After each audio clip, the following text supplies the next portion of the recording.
नमस्कार दोस्तों, एक बार फिर से आप सभी का स्वागत है आपके अपनी चैनल वर्सेटाइल लर्निंग में। इस वीडियो में हम गैमेटोजेनेसिस, जो ह्यूमन रिप्रोडक्शन चैप्टर का क्लास 12 का टॉपिक है गैमेटोजेनेसिस, वो शुरू करेंगे। इससे पहले बच्चे दो वीडियो में हम फर्स्ट वीडियो में male reproductive system, second video में फीमेल रिप्रोडक्टिव सिस्टम को अच्छे से कंप्लीट कर दिए हैं। आपको वहाँ पर पूरे सिस्टम को याद करने का ट्रिक भी बताए हैं। आप यदि नहीं देखें तो डिस्क्रिप्शन बॉक्स में लिंक है बच्चे, वहाँ से जाके आप देख सकते हैं। अच्छे से समझाए हुए, प्रत्येक लाइन का हिंदी बताए हुए बच्चे, ठीक है। तो आप वहाँ जाके पहले वो देख लीजिए और उसके बाद ये टॉपिक आप शुरू करें, ठीक है। गैमेटोजेनेसिस बहुत ही इंपॉर्टेंट टॉपिक है। Spermiogenesis, spermatogenesis, primary spermatocyte, secondary spermatocyte, ये बहुत सारा जो टर्मिनोलॉजी है बच्चे, इससे प्रत्येक साल 1 से 2 क्वेश्चन आते हैं। आप नीट का उठा के देख लीजिए, प्रीवियस ईयर का क्वेश्चन प्रत्येक साल कम से कम गैमेटोजेनेसिस से 1 या 2 क्वेश्चन तो आते ही हैं। तो बहुत ही इंपॉर्टेंट टॉपिक है, अच्छे से पढ़ें, अच्छे से समझाएंगे। यहाँ भी आपको ट्रिक बताएंगे, कहाँ से पिछले साल क्वेश्चन पूछा गया है वो सभी बताएंगे। ओके, तो बने रहें चैनल में और अंत तक देखें बच्चे। आइए शुरू करते हैं। गैमेटोजेनेसिस, सिस मतलब होता है प्रोसेस। सिस मतलब क्या होता है बच्चे? प्रोसेस। गैमेटो, गैमेट बनाने का process, the process of forming gamete is called gametogenesis. बहुत इजी डिफिनेशन है, आसानी से बता सकते हैं। देखिए शुरू करते हैं, इसी में सब आ जाएगा। The primary sex organ that is the testis in male and the ovaries in the female. बार बार हम लोग पढ़ चुके हैं कि प्राइमरी सेक्स ऑर्गन की बात करें तो मेल में क्या है बच्चे? टेस्टिस है। फीमेल में क्या है? ओवरीज है। किसको कहते हैं प्राइमरी सेक्स ऑर्गन? तो जो गैमीट प्रोड्यूस करे, जो गैमीट प्रोड्यूस करता है उसी को प्राइमरी सेक्स ऑर्गन कहते हैं बच्चे। ओके, ऐसा नहीं कि कोई पेनिस बोल दे उधर वैजाना बोल दे, वो प्राइमरी सेक्स ऑर्गन नहीं है, हम बता चुके हैं कारण। ओके, बस एक ही डेफिनेशन याद रखिए, जो डेफिनेशन है प्राइमरी सेक्स ऑर्गन का, कि the organ which produce gamete, जो गैमेट प्रोड्यूस करेगा चाहे मेल या फीमेल में, उसी को कहेंगे प्राइमरी सेक्स ऑर्गन। तो मेल में गैमेट कौन प्रोड्यूस करता है बच्चे? टेस्टिस। फीमेल में कौन करता है? ओवेरी। ओके, तो ये दोनों वहाँ पर अपना अपना प्राइमरी सेक्स ऑर्गन है। Produce gamete that is sperm and ovum, दोनों जो है टेस्टिस स्पर्म प्रोड्यूस करता है और ओवेरी ओवम प्रोड्यूस करता है बच्चे, इसलिए दोनों प्राइमरी सेक्स ऑर्गन है respectively. By the process call gametogenesis, gametogenesis process के थ्रू जो है टेस्टिस मेल में स्पर्म प्रोड्यूस करता है और जो है ओवेरी फीमेल में ओवम प्रोड्यूस करता है। Okay, in testis the immature male germ cell, testis के अंदर जो इमेच्योर मेल जर्म सेल, जिसको स्पर्मेटोगोनिया भी कहते हैं बच्चे, अंडरलाइन कर ले इस लाइन को, कि टेस्टिस के अंदर हम पढ़ रहे हैं the immature male germ cell, immature male germ cell को स्पर्मेटोगोनिया भी कहते हैं। The immature male germ cell spermatogonia produce sperm by spermatogenesis. ये पूरा लाइन अंडरलाइन कर लें कि जो टेस्टिस के अंदर जो इमेच्योर मेल जर्म सेल है, जिसको स्पर्मेटोगोनिया कहते हैं, ये स्पर्मेटोगोनिया बच्चे स्पर्म प्रोड्यूस करते हैं bye the process called spermatogenesis. Okay, that begins at puberty, कब शुरू होता है? तो पुबर्टी में, मेल में। द स्पर्मेटोगोनिया, स्पर्मेटोगोनिया क्या था बच्चे? अभी आगे पढ़े थे। Immature male germ cell, germ cell क्या होता है बच्चे? जो वही गैमेट जर्म प्रोड्यूस करते हैं, गैमेट प्रोड्यूस करते हैं। द स्पर्मेटोगोनिया, सिंगुलर स्पर्मेटोगोनियम भी कहते हैं, present on the inside wall of seminiferous tubules. ये ध्यान रखेंगे, इनसाइड वॉल, क्योंकि 4 जो ऑप्शन आता है कभी कभी, इसमें से कौन इनकरेक्ट है कौन करेक्ट है, इसमें बच्चे क्वेश्चन पूछ देते हैं नीट वाले, और बस हल्का फुल्का सेंटेंस को लेफ्ट से राइट कर देते हैं, राइट को लेफ्ट कर देंगे, इनसाइड को आउटसाइड कर देंगे बच्चे, इसका आपको ध्यान रखना पड़ेगा। ओके, करेक्ट को इनकरेक्ट कर देते हैं, तो आसान आसान चीज़ है, सभी चीज़ हम बताते जाएंगे, आप वहाँ पर कम से कम बोल्डली अंडरलाइन कर ले ताकि आपको ध्यान रहे। तो जो मेल जर्म सेल है स्पर्मेटोगोनिया है, कहाँ होता है बच्चे? Inside wall of seminiferous tubules. Okay, multiply by mitotic division. सबसे पहले उसमें मल्टीप्लीकेशन मतलब बच्चे अपना नंबर बढ़ाते हैं, तो जब नंबर बढ़ाते हैं तो किस प्रोसेस से? माइटोसिस से। नंबर तो माइटोसिस से ही बढ़ता है ना, तो माइटोटिक डिवीजन से नंबर बढ़ाते हैं, ठीक। Increasing number, each spermatogonium is diploid, ploidy level ध्यान रखिए बच्चे, हम सभी का प्लॉयडी लेवल बताते जाएंगे, आप कॉपी पेन के साथ नोटबुक में लिखते जाएं कि स्पर्मेटोगोनिया का जो प्लॉयडी लेवल होता है डिप्लॉयड होता है। स्पर्मेटोगोनिया क्या था? इसी के आगे लिख दे male germ cell, immature male germ cell, ये होता है diploid and contains 46 chromosome. Obviously diploid होगा तो 46 क्रोमोजोम होगा। Some of the spermatogonia, underline कर इस लाइन को बच्चे, some of the spermatogonia called primary spermatocyte, कुछ जो स्पर्मेटोगोनिया जो वही इमेच्योर मेल जर्म सेल थे उसमें से उसी को कह दिया गया है प्राइमरी स्पर्मेटोसाइट। कुछ स्पर्मेटोगोनिया को प्राइमरी स्पर्मेटोसाइट कह दिया गया है।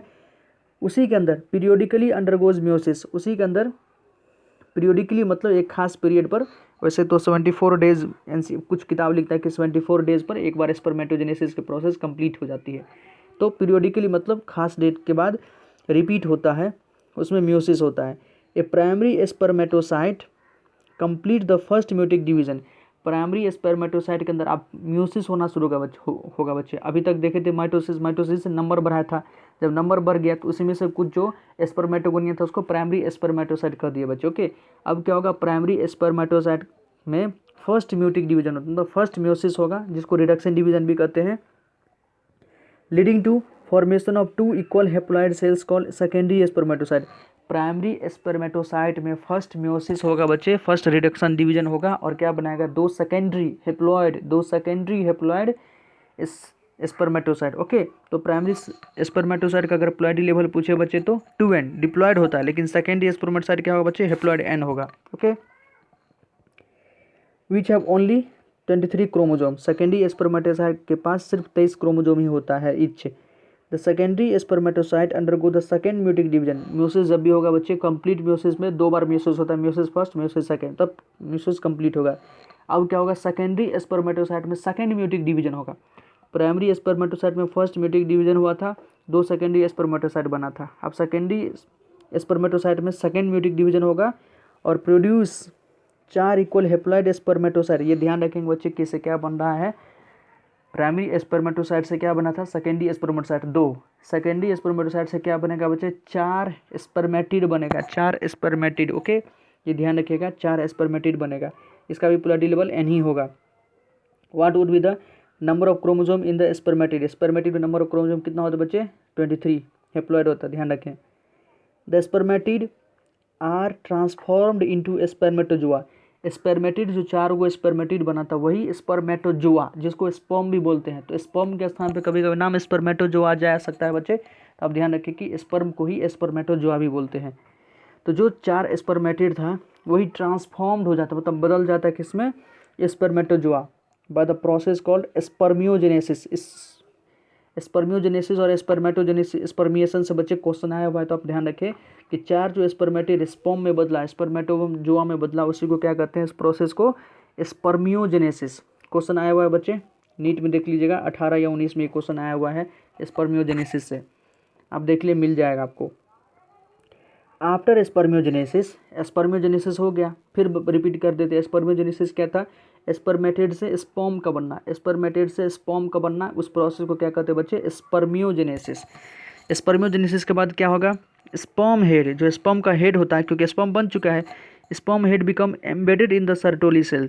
जो स्पर्म का हेड है वो सर्टोली सेल के अंदर एम्बेडेड हो जाएगा, तो उसके अंदर घुस जाएगा।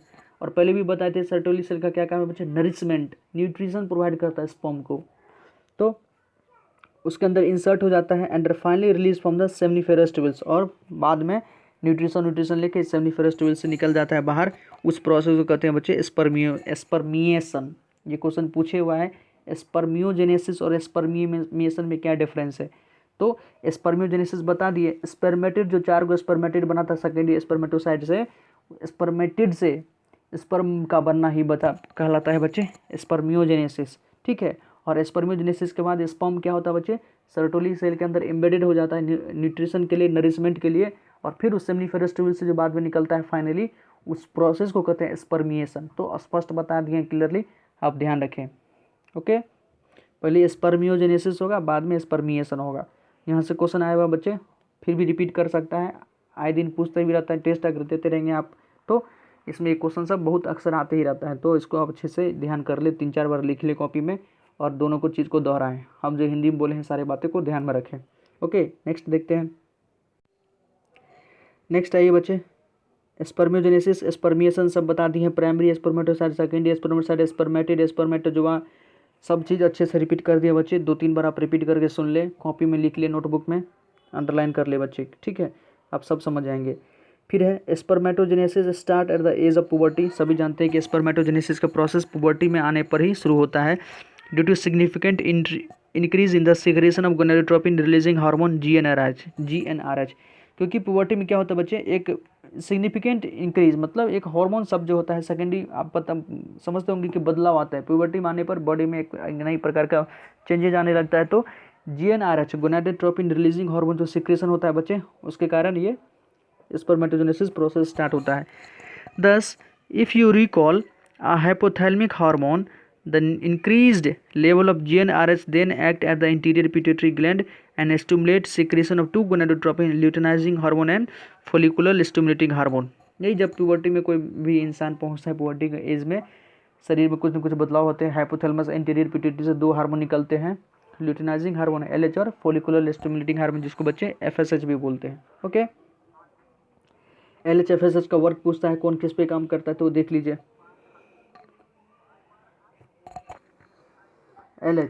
LH act at the Leydig cell, LH Leydig cell पे काम करता है बच्चे, and stimulate synthesis and secretion of androgen. पहले भी पढ़ चुके थे जब मेल रिप्रोडक्टिव सिस्टम पढ़ रहे थे, वहाँ भी पढ़े थे कि LH लेडिक सेल पे काम करता है और सिंथेसिस और सिक्रीशन करवाता है किसका बच्चे, एंड्रोजन का। ठीक है, एंड्रोजन एक ग्रुप ऑफ हार्मोन है, हार्मोन का एक बहुत बड़ा क्राइटेरिया समझ लीजिए, जिसके अंदर टेस्टोस्टेरोन एंड्रोजन के ही अंतर्गत आता है। Okay, androgen in turn stimulate the process of spermatogenesis. Androgen भी स्पर्मेटोजेनेसिस का प्रोसेस को स्टिमुलेट करता है पुबर्टी के एज में। तो फिर वही प्राइमरी स्पर्मेटोसाइट, सेकेंडरी स्पर्मेटोसाइट, फिर स्पर्मेटिड, फिर स्पर्म, जो सारा प्रोसेस देखे थे बच्चे, स्पर्मेटोजेनेसिस, स्पर्मिएशन, वो सब चलता है। FSH act on Sertoli cell and stimulate. FSH Sertoli cell पे काम करता है और स्टिमुलेट करता है क्या बच्चे, secretion of some factor which help in the process of spermiogenesis. कुछ ऐसे फैक्टर का सिक्रेशन करवाता है जो स्पर्मियोजेनेसिस प्रोसेस में रिक्वायरमेंट हो। ओके, अब करें let us examine the structure of sperm. It is microscopic structure composed of a head, neck, middle piece and tail. कह रहा है कि आइए स्पर्म के स्ट्रक्चर को हम देखते हैं, तो बताता है कि एक माइक्रोस्कोपिक बहुत छोटा स्ट्रक्चर होता है बच्चे, जिसके अंदर क्या होता है, हेड होता है, नेक होता है, मिडिल पीस होता है बच्चे, मिडिल पीस होता है और एक टेल होता है। 4 पीस से बना होता है sperm, head, neck, middle piece, tail, ध्यान रखेंगे।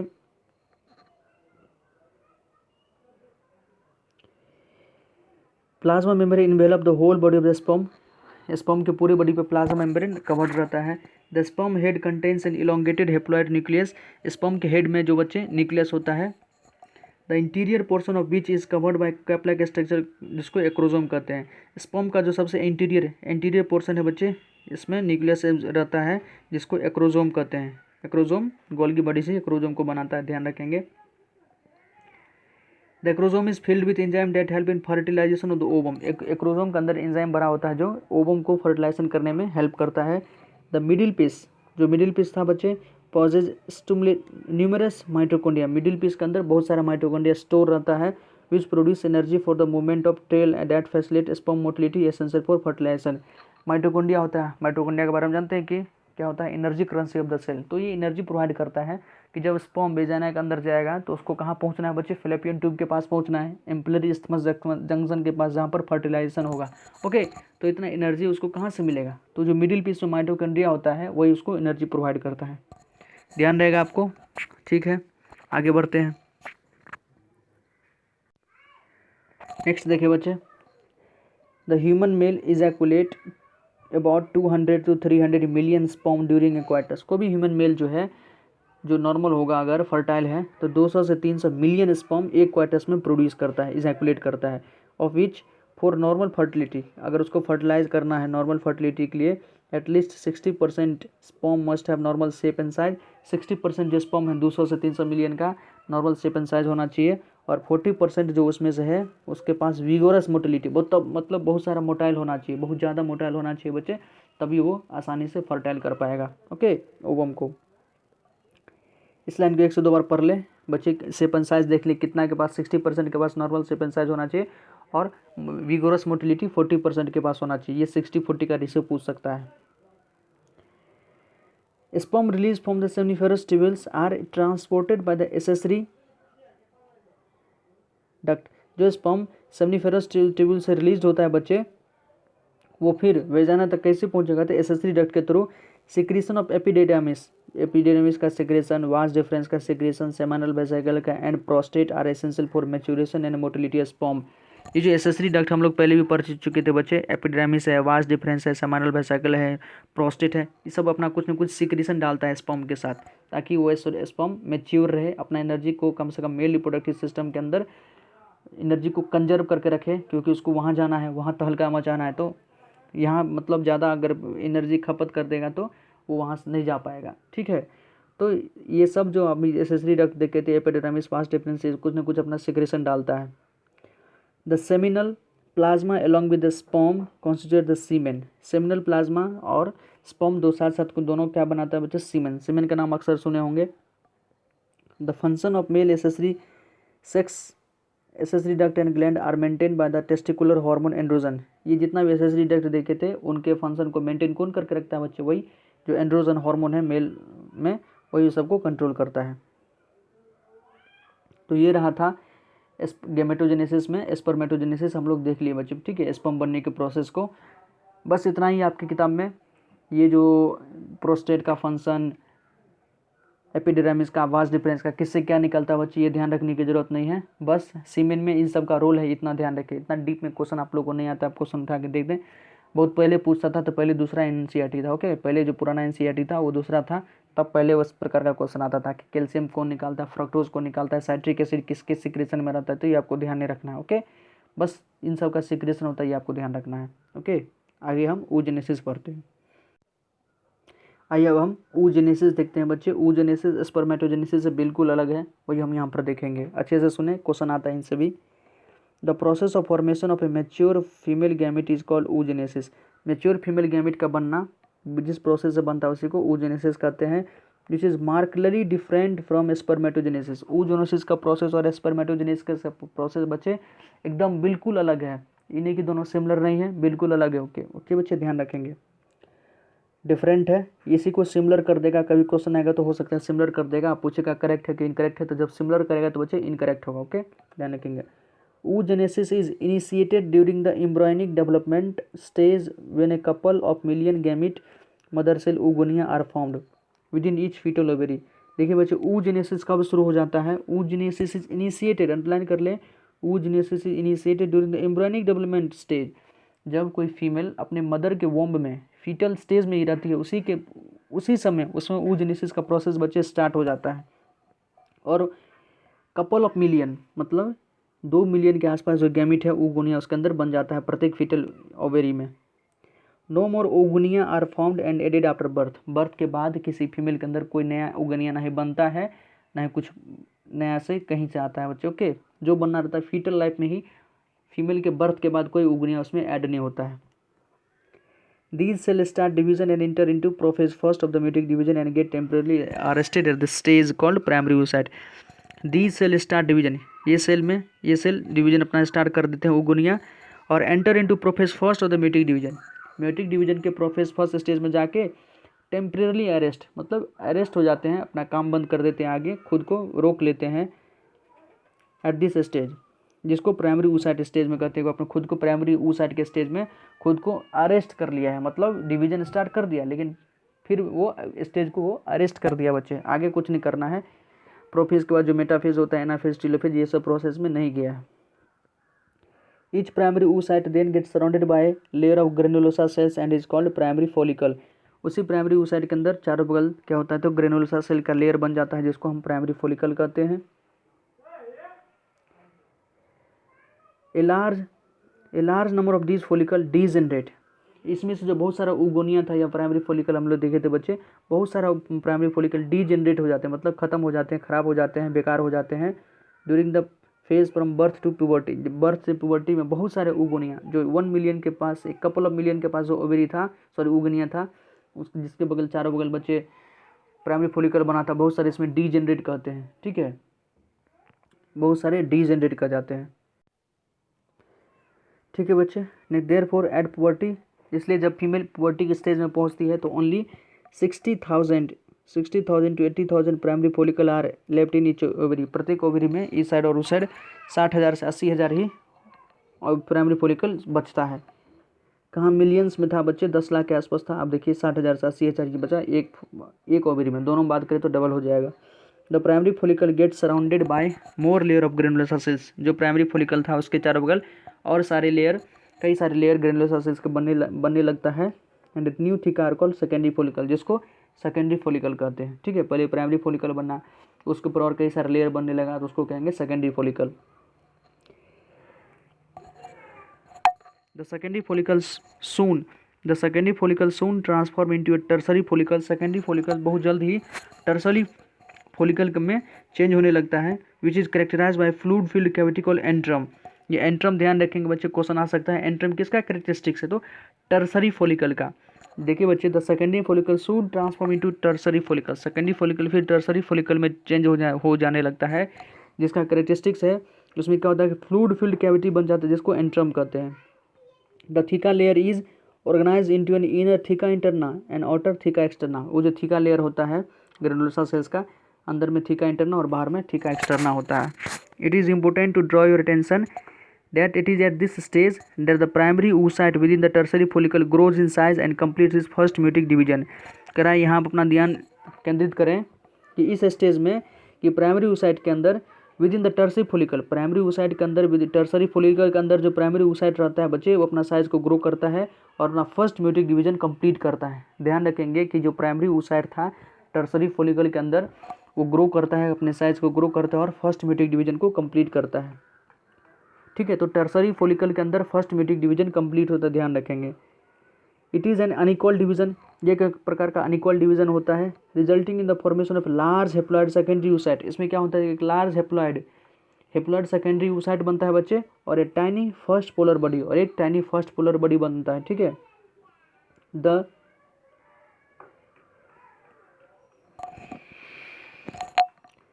The secondary oocyte remains bulk of the nutrient-rich cytoplasm of the primary oocyte. Can you think of any advantage for this? Does the first polar body born out of first meiotic division divide further or degenerate? कह रहा first polar body का क्या होता है कि आगे वो degenerate होता है, तो उसके बारे में हमें कुछ नहीं पता। At present we are not very certain about this, कह रहा है इसके बारे में हमें आगे नहीं पता है। The tertiary follicle further changes into mature follicle, वो जो टर्सरी फॉलिकल था बच्चे, जहाँ पर प्राइमरी oocyte अपना फर्स्ट meiotic डिवीजन कंप्लीट किया था, वो फिर और ग्रो करता है, उसमें चेंजेस होता है और क्या बनाता है बच्चे, मैच्योर फॉलिकल, जिसको ग्राफिन फॉलिकल भी कहते हैं। ठीक है, अब ग्राफिन फॉलिकल बन चुका है। The secondary oocyte forms a new membrane called zona pellucida. Primary oocyte जो ग्रो करके सेकेंडरी oocyte बन गया है बच्चे, अब उस पर एक नया मेम्ब्रेन बन गया जिसको जोना पेलुसिडा कहते हैं। ये मेम्ब्रेन आपको अंत तक काम आएगा बच्चे, ध्यान रखें।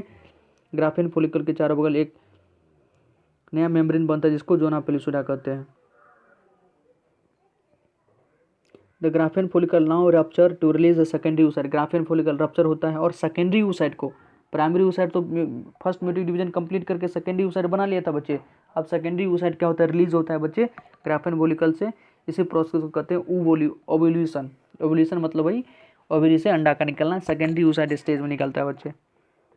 Can you identify major difference between spermatogenesis and oogenesis? Spermatogenesis और oogenesis के बीच में क्या आप बहुत सारा डिफरेंस बता सकते हैं? हाँ, बहुत सारा डिफरेंस बता सकते हैं बच्चे। अगर बेसिक लेवल से डिफरेंस अगर बताना शुरू करें स्पर्मेटोजेनेसिस और oogenesis में, तो पहला देखिए बच्चे, साइट ऑफ अकरेंस। स्पर्मेटोजेनेसिस कहाँ होता है और oogenesis कहाँ होता है? तो स्पर्मेटोजेनेसिस आप पता है सेमनीफेरस ट्यूबल्स के टेस्टिस में होता है, टेस्टिस के सेमनीफेरस ट्यूबल्स में होता है, और oogenesis का प्रोसेस ओवरीज में होता है। ओके बच्चे, टोटल पीरियड की बात करें, समय कितना लगता है, तो स्पर्मेटोजेनेसिस कंटिन्यूस प्रोसेस है, 74 डेज लगता है बच्चे। ओके, और oogenesis जो है बच्चे डिसकंटिन्यूस प्रोसेस है। कहिएगा कैसे डिसकंटिन्यूस प्रोसेस को कहते हैं, तो बताइए। oogenesis का प्रोसेस जो फीमेल मदर के वोम्ब में थी उसी समय स्टार्ट हो गया था, और प्राइमरी oocyte के स्टेज में अरेस्टेड था, फिर बाद में शुरू होता है बच्चे जब पुबर्टी में जाता है, तो एक बार शुरू हुआ था, फिर बंद हुआ, फिर शुरू हुआ, इसलिए इसको कहते डिसकंटिन्यूस प्रोसेस। लेकिन स्पर्मेटोजेनेसिस एक कंटिन्यूस प्रोसेस, ध्यान रखेंगे। दूसरा डिफरेंस था। तीसरा डिफरेंस देखिए, जो स्पर्मेटोजेनेसिस में ग्रोथ फेज होता है बच्चे शॉर्ट ड्यूरेशन का होता है, लेकिन oogenesis में लॉन्ग ड्यूरेशन का होता है। यॉक सिंथेसिस के बारे में बात कर सकते हैं, तो स्पर्मेटोजेनेसिस में कोई यॉक नहीं बनता है, no yolk is synthesized in growth phase, लेकिन oogenesis में यॉक बनता है। वाइटोलोजेनेसिस अकर इन ग्रोथ फेज। वाइटोलोजेनेसिस का मतलब होता है यॉक का फॉर्मेशन होना बच्चे। ठीक है, नेक्स्ट देखते हैं, नंबर ऑफ गैमीट की बात करें तो एक स्पर्मेटोगोनिया या प्राइम जो इमेच्योर मेल जर्म सेल था बच्चे, उससे 4 हेप्लॉइड स्पर्म बनता है। एक स्पर्मेटोगोनिया से 4 स्पर्म बना था, लेकिन यहाँ एक ओगोनिया से एक ही ओवम बनेगा बच्चे। कुछ 2-3 पोलर बॉडीज बनते हैं वो डीजेनरेट कर जाते हैं, लेकिन एक ओगोनिया से एक ही ओवम बनता है, ये ध्यान रखेंगे। क्वेश्चन पूछ सकता है कि मान लो 25 स्पर्मेटोगोनिया है तो कितना स्पर्म बनेगा, तो 25 के 100, लेकिन वही 25 ओवम है, 25 ओगोनिया, उससे कितना ओवम बनेगा बच्चे, तो 25 से 25 ही बनेगा, ध्यान रखेंगे। स्पर्मेटोजेनेसिस का कंप्लीशन का साइड देखे बच्चे, ये स्टार्ट और कंप्लीट दोनों टेस्टिस के अंदर ही होता है, लेकिन oogenesis की बात करें तो ओवेरी में स्टार्ट होता है और जो कंप्लीट होता है ओवेरी के बाहर होता है उसका oogenesis का प्रोसेस। स्पर्म का साइज छोटा होता है और ओवम का साइज बड़ा होता है। तो बच्चे ये कुछ सारा डिफरेंस था, ठीक है। तो oogenesis का प्रोसेस लगभग हम कर दिए हैं, ये सभी बता दिए बच्चे कि 1 से 4 बनता है, यहाँ 1 से 1 ही बनता है, ठीक है। हैप्लॉइड डिप्लॉइड सबका प्लॉइडी लेवल हम बता दिए हैं। तो इस वीडियो में हम बच्चे इतना ही रखते हैं। गैमेटोजेनेसिस को हम अपने हिसाब से अच्छे से बता दिए हैं बच्चे। 2 से 3 बार इसको सुन ले, 2 से 3 बार इसको कम्प्लीटली हिंदी में सुन लें, एक एक लाइन जहाँ जहाँ अंडरलाइन कर ले वो बोलें, वहाँ अंडरलाइन कर दे बच्चे, ओके। और ये जो डिफरेंस है स्पर्मेटोजेनेसिस oogenesis का क्या क्या डिफरेंस है वो मैं आपको एक छोटा सा कट आपको मतलब कॉपी की मेरे बुक का है जो बच्चे कटिंग है वो मैं आपको प्रोवाइड करा देता हूँ वीडियो के अंत में, उसको भी आप देख लीजिए। हमारे चैनल को बच्चे प्लीज़ सब्सक्राइब कर ले, लाइक कर लें, ऐसा ही हम वीडियो डालते रहेंगे। कोई और आपका कोई टॉपिक जो है नहीं समझ में आ रहा है बच्चे तो बीच बीच में वो भी शुरू कर सकते हैं आप, लेकिन कमेंट सेक्शन में लिख सकते हैं कि थोड़ा ये टॉपिक भी देख लीजिए। 11th-12th का कोई NCERT से कोई भी टॉपिक हो बच्चे आप निश्चिंत होकर बोलें, कोई भी टॉपिक आपको समझ में नहीं आ रहा है, किसी का ट्रिक आपको नहीं पता है, मॉर्फोलॉजी हो गया, एनाटॉमी फ्लावरिंग प्लांट हो गया, एनिमल डाइवर्सिटी हो गया, प्लांट डाइवर्सिटी हो गया, कोई टॉपिक नहीं समझ में आ रहा है, किसी का आपको ट्रिक चाहिए तो आप डायरेक्ट बोल सकते हो बच्चे। प्लीज़ हमारे चैनल को सब्सक्राइब कर लाइक कर दे बच्चे, ठीक है। और इस चीज़ को अच्छे से देख लें, जो पहला और दूसरा वीडियो नहीं देखे हैं मतलब मेल रिप्रोडक्टिव सिस्टम और फीमेल रिप्रोडक्टिव सिस्टम, उसका लिंक हम डिस्क्रिप्शन बॉक्स में दे देंगे, वहाँ सब देख ले बच्चे, ओके। तो हम ये वो स्पर्मेटोजेनेसिस और oogenesis का आपको डिफरेंस बता देते हैं बच्चे, अंत में हम ये प्रोवाइड करा देंगे वीडियो का अंत में। और ठीक है, उसी के साथ हम स्पर्मेटिड से जब स्पर्म बनता है, देखे होंगे स्पर्मेटिड से जब स्पर्मेटोजोआ बनता था तो उसमें क्या क्या चेंजेज होता है उसका भी हम कटिंग आपको प्रोवाइड करा देते हैं, आप देख लीजिएगा, कॉपी में लिख लीजिए। उससे क्वेश्चन आते हैं बच्चे, नेबर्न कर्न सीट से क्वेश्चन आया हुआ था एक बार, ठीक है, तो वो सब हम आपको प्रोवाइड करा देते हैं, ठीक है बच्चे, देख लीजिए। देखिए बच्चे यही है difference between spermatogenesis and oogenesis। इसको आप लिख लें कॉपी में, सभी को हम डिस्कस कर चुके हैं, सभी डिफरेंस को हम डिस्कस कर चुके हैं, इसको आप अच्छे से कॉपी में लिख लें, इससे क्वेश्चन आता है बच्चे आपको और अच्छे से समझ में आ जाएगा। कंटिन्यूस प्रोसेस, डिसकंटिन्यूस प्रोसेस, योक सब इसमें है, ठीक है बच्चे, ये है। और दूसरा है बच्चे कि स्पर्मेटिड से जब स्पर्म बनता है, changes in spermatid to form sperm during spermiogenesis के प्रोसेस के थ्रू, तो वहाँ क्या क्या बदलता है, न्यूक्लियस क्या हो जाता है, गोल्गी कॉम्प्लेक्स किस में बदल जाता है, गोल्गी कॉम्प्लेक्स एक्रोजोम में बदल जाता है बच्चे, माइटोकॉन्ड्रिया, उसके ऊपर एक नेबर्न कर्न के बारे में क्वेश्चन आया हुआ था बच्चे, नेबर्न कर्न शीत बन जाता है, मैनचेट से क्वेश्चन आया था, तो ये भी थोड़ा आप कॉपी में लिख ले, इंपॉर्टेंट है, ठीक है बच्चे। तो इसी के साथ हम वीडियो को कंप्लीट करते हैं। प्लीज़ चैनल को सब्सक्राइब कर दे, लाइक कर दे, अपना इंपॉर्टेंट फीडबैक दे, वीडियो देखने के बाद आपको कैसा लगा, समझ में आया, क्या समझ में नहीं आया, वो सब आप हमें बता सकते हैं, ठीक है बच्चे, धन्यवाद।